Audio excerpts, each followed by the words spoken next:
Selamat pagi umat yang dikasihi dan yang mengasihi Tuhan.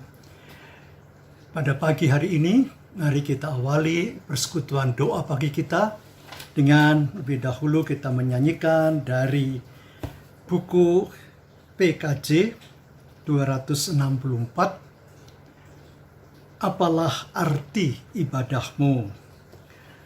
Apalah arti ibadahmu kepada Tuhan, bila tiada rela sujud dan sungkur.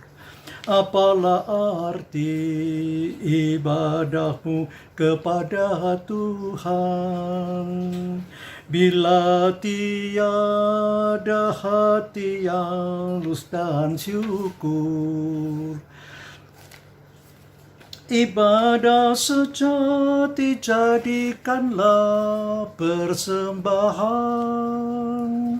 Ibadah sejati kasihilah sesamamu.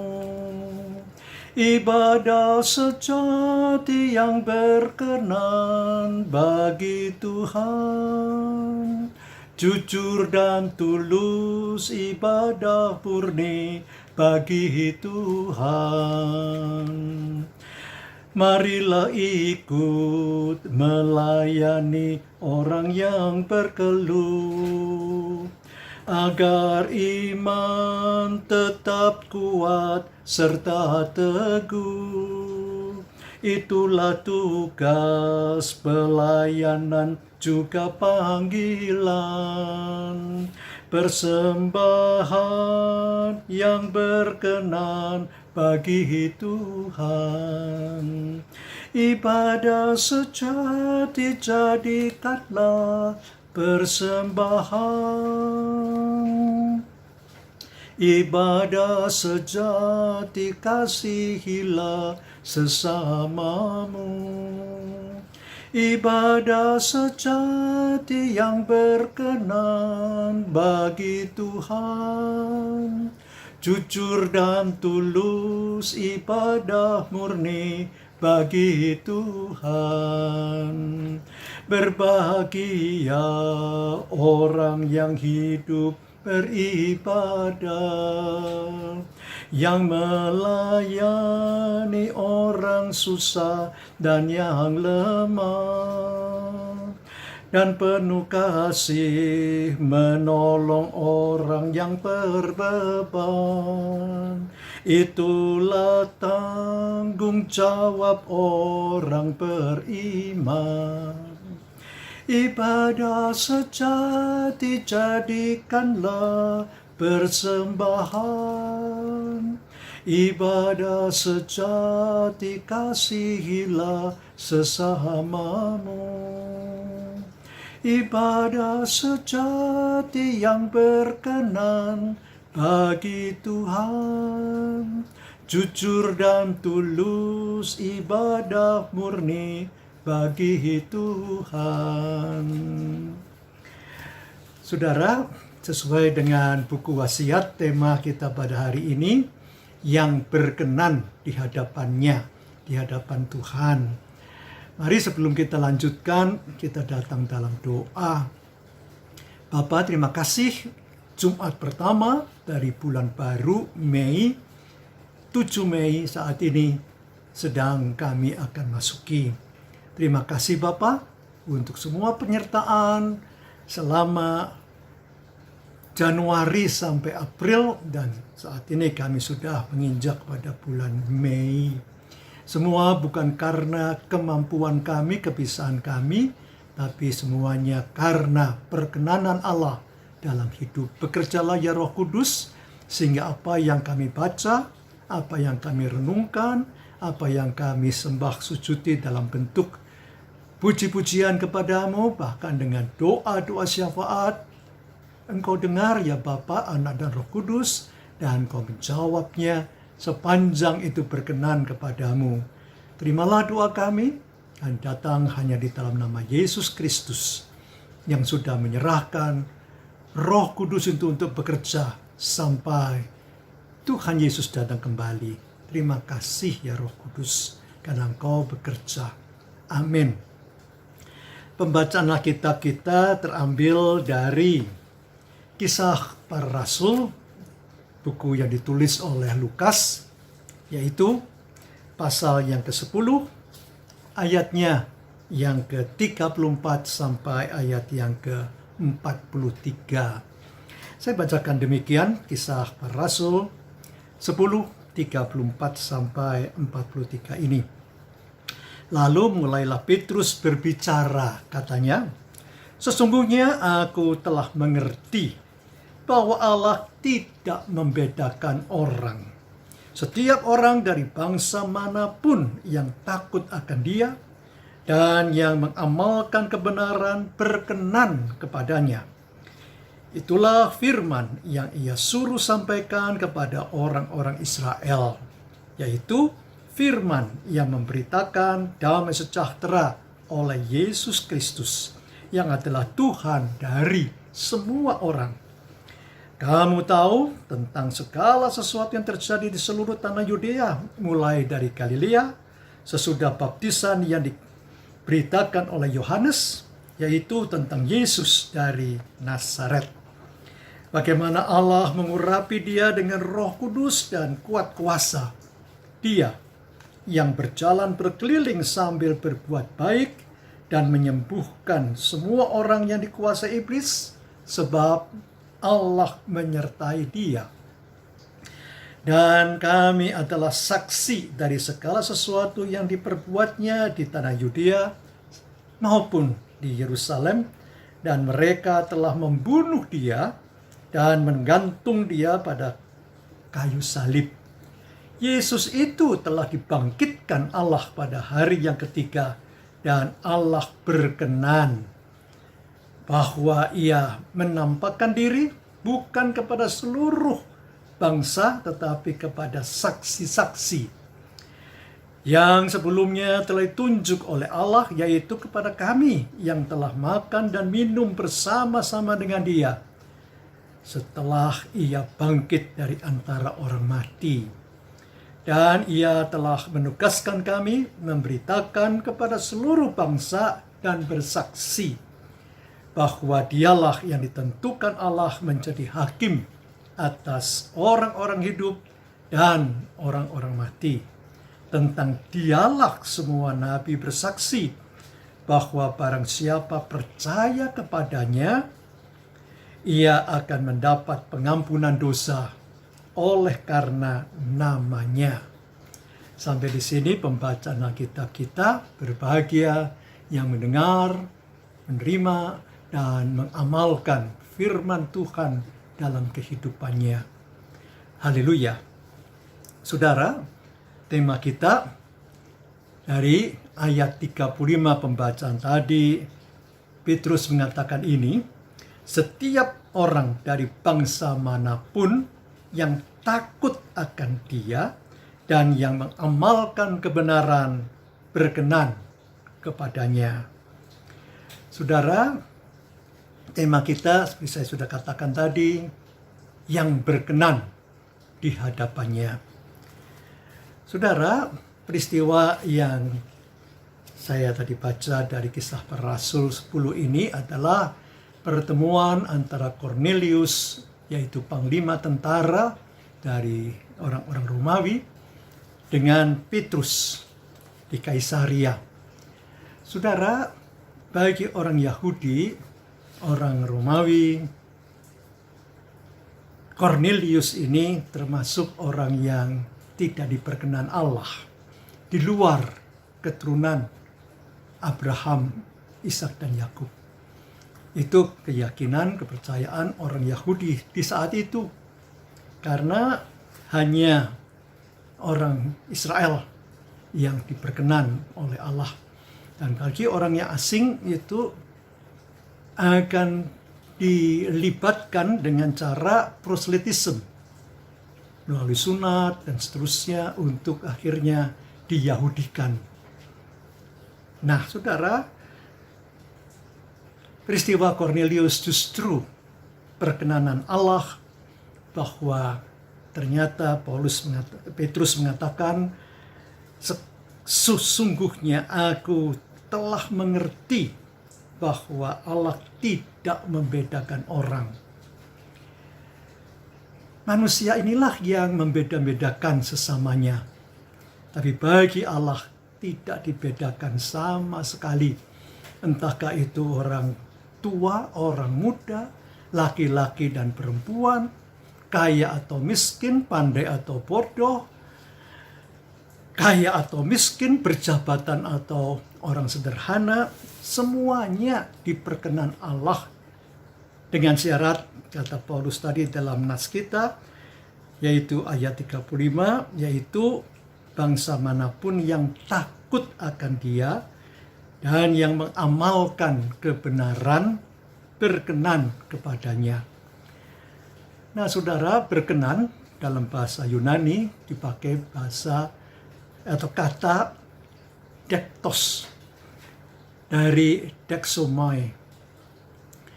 Kata ini, dektos atau dari akar kata dexomai ini, itu dalam pengertiannya adalah acceptable, approved, atau berkenan dalam diterjemahkan dalam bahasa Indonesianya.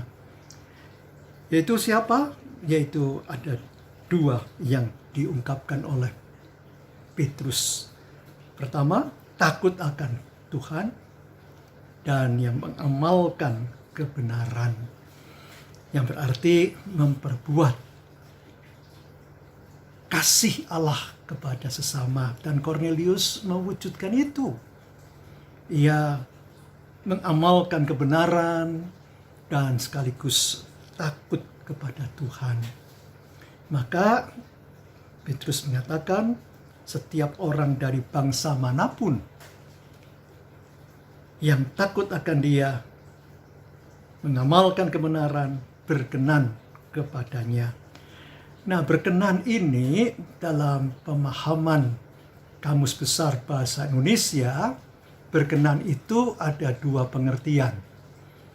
Merasa senang, dalam kurung, suka, sudi, setuju, ya itu merasa senang, dalam kurungnya suka, sudi, setuju, itu berkenan.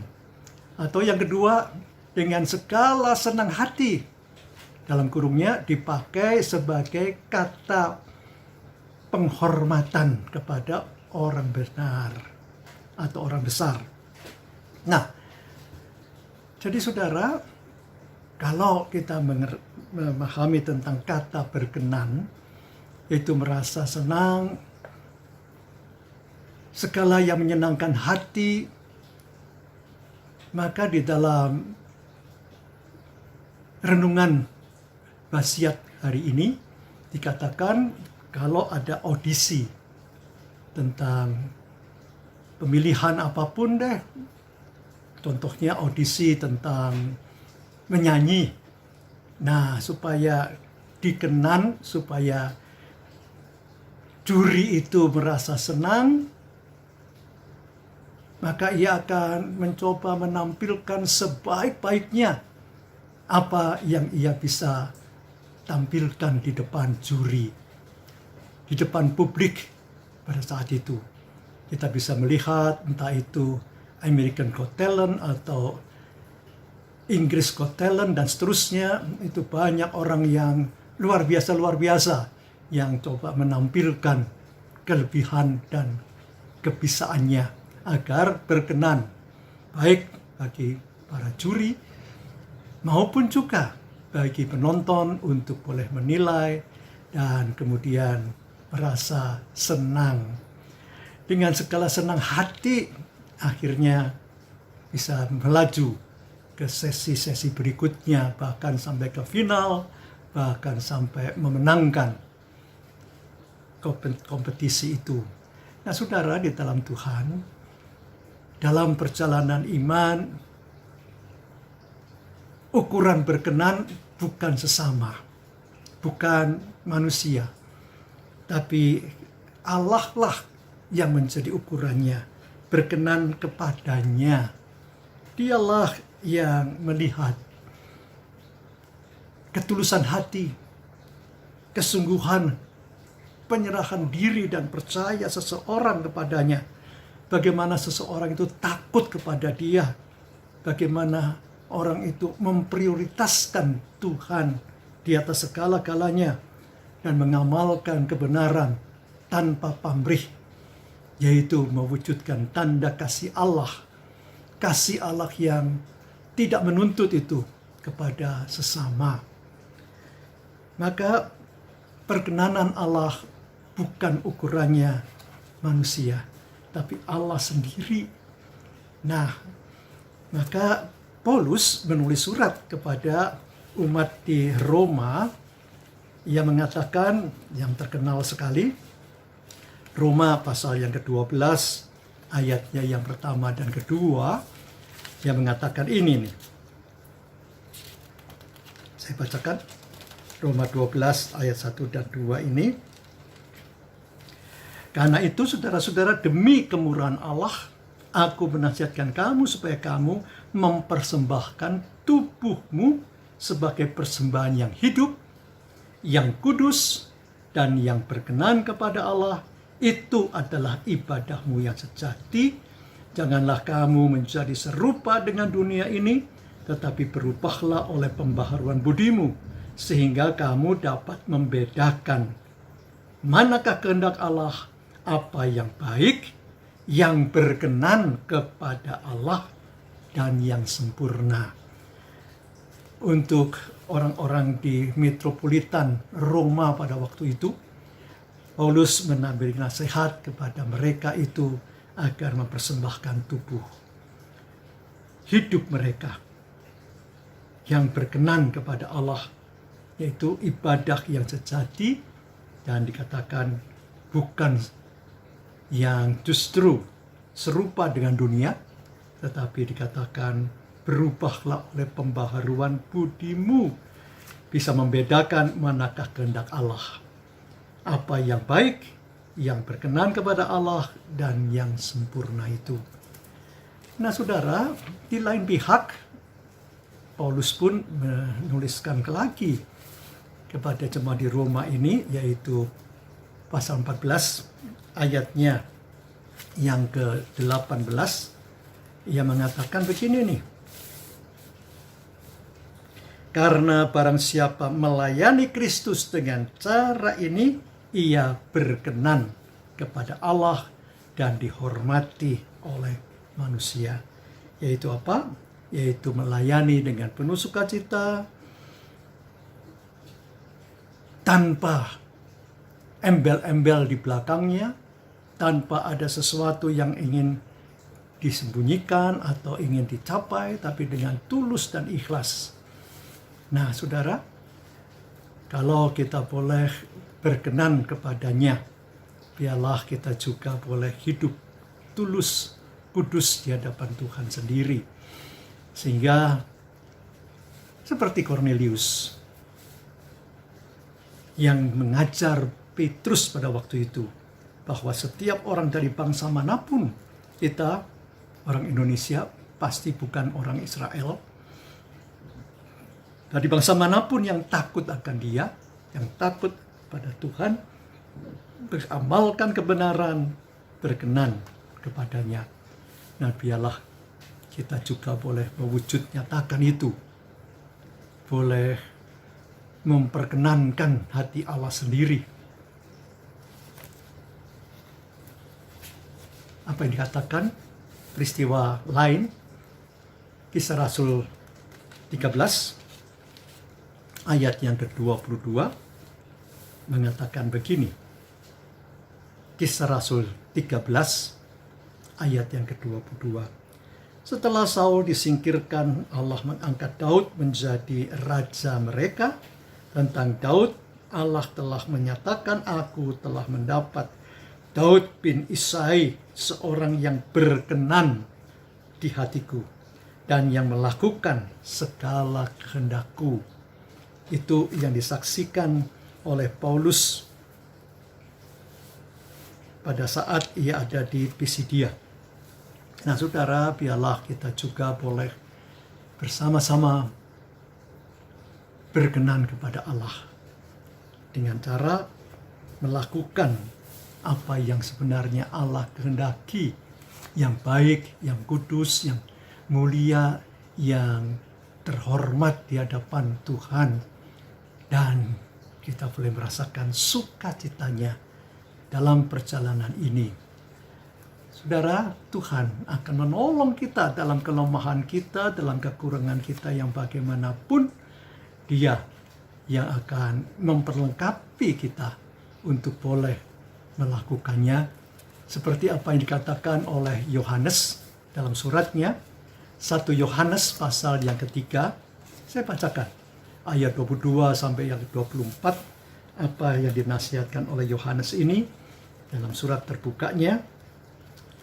1 Yohanes pasal 3 ayatnya yang ke-22 sampai ayat 24 ini. Dan apa saja yang kamu minta, kita memperolehnya daripadanya karena kita menuruti segala perintahnya dan berbuat apa yang berkenan kepadanya. Dan inilah perintahnya itu, supaya kita percaya akan nama Yesus Kristus anaknya, dan supaya kita saling mengasihi sesuai dengan perintah yang diberikan Kristus kepada kita. Barang siapa menuruti segala perintahnya, ia diam di dalam Allah dan Allah di dalam dia. Dan demikianlah kita ketahui bahwa Allah ada di dalam kita, yaitu roh yang telah Ia karuniakan kepada kita. Maka dalam perjalanan yang masih Tuhan percayakan kepada kita dalam hidup ini, biarlah kita boleh berkenan kepadanya. Tuhan memberkati saudara. Mari kita datang dalam sebuah nyanyian. Saya memilih nyanyian Kidung Jemaat 415 yang terkenal, Gembala Baik Bersuling Nan Merdu. Gembala baik bersuling nan merdu, membimbing aku pada air tenang, dan membaringkan aku berteduh di padang rumput hijau berkenan.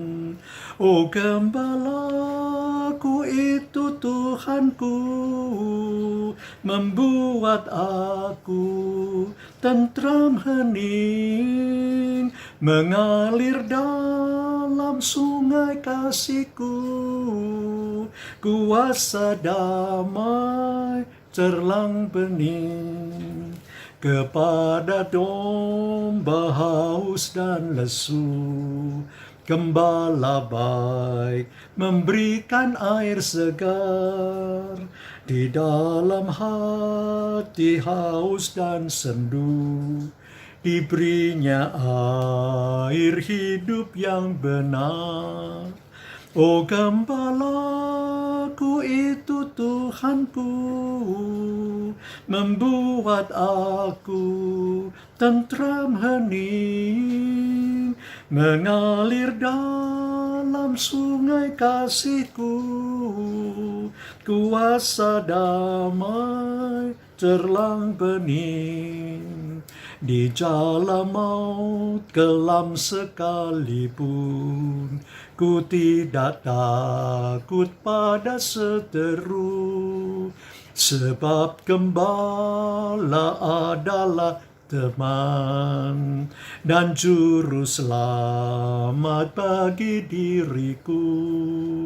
Oh gembalaku itu Tuhanku, membuat aku tentram hening, mengalir dalam sungai kasihku, kuasa damai tentram cerlang bening. Mari kita berdoa. Bapa Surgawi, terima kasih kalau kami sudah hampir 1 minggu menjalani dan mengarungi bulan baru Mei ini. Terima kasih Bapa. Dan sebentar lagi Bapa, umat Islam di seluruh dunia akan merayakan Idul Fitri, menuntaskan puasa bulan Ramadan mereka, dan biarlah engkau juga boleh melihat itu dan memberikan sukacita atas semua yang menjadi amal bakti dari umat Tuhan. Bapa, kami juga membawa dalam doa kami mereka yang harus mengalami berbagai pergumulan karena tidak bisa pulang mudik bertemu dengan sanak saudara. Biarlah melalui teknologi saat ini mereka toh masih bisa bertemu muka melalui gadget mereka, melalui handphone yang mereka miliki. Bapak, biarlah aparat kami boleh engkau pakai untuk menegakkan disiplin untuk memang tidak mudik karena keselamatan umat manusia. Kehidupan ini lebih penting dari hanya silaturahim atau pertemuan muka di saat lebaran. Maka Bapa, kami mohon Engkau juga yang senantiasa akan memberi kekuatan, sukacita kepada semua aparat kami melaksanakan tugas-tugasnya. Bapa, ada banyak program-program kerja kami yang harus kami laksanakan juga. Memasuki bulan Mei ini dengan segala persiapannya, khususnya juga untuk memperingati hari kenaikan Tuhan Yesus ke sorga, bahkan dengan datangnya Roh Kudus pada Pentakosta. Bapak, kami serahkan segala kegiatan berjemaat, bergereja dalam tangan Bapak sendiri. Dan kami hanya dapat memohon, sukacitakanlah umat Tuhan. Orang-orang yang takut kepadamu dan yang melakukan kebenaran dan Kau berkenan kepada mereka semuanya. Bapak, terimalah doa kami masing-masing bagi mereka yang sakit, bagi mereka yang berduka, bagi mereka yang harus menghadapi berbagai pergumulan-pergumulan. Bapak juga yang boleh menjadi kekuatan untuk jalan keluarnya. Berkat Bapa, sukacita Allah boleh kami rasakan dan kami mengucap syukur untuk itu semua. Karena Engkau mendengarkan doa kami, baik yang kami naikkan secara pribadi maupun bersama-sama. Terimalah ya Bapa, dalam nama Yesus Kristus, Tuhan yang hidup, Tuhan yang bangkit, Tuhan yang menang, Tuhan yang naik ke sorga dan memberikan Roh Kudus yang kami akan peringati beberapa hari ke depan. Terpuji namamu Bapa, Anak, dan Roh Kudus kekal selama-lamanya. Amin. Tuhan memberkati saudara kini dan selama-lamanya. Amin. Bagi Bapak Ibu yang memiliki pergumulan khusus dan ingin didoakan, bisa menghubungi rekan-rekan pendeta di nomor berikut.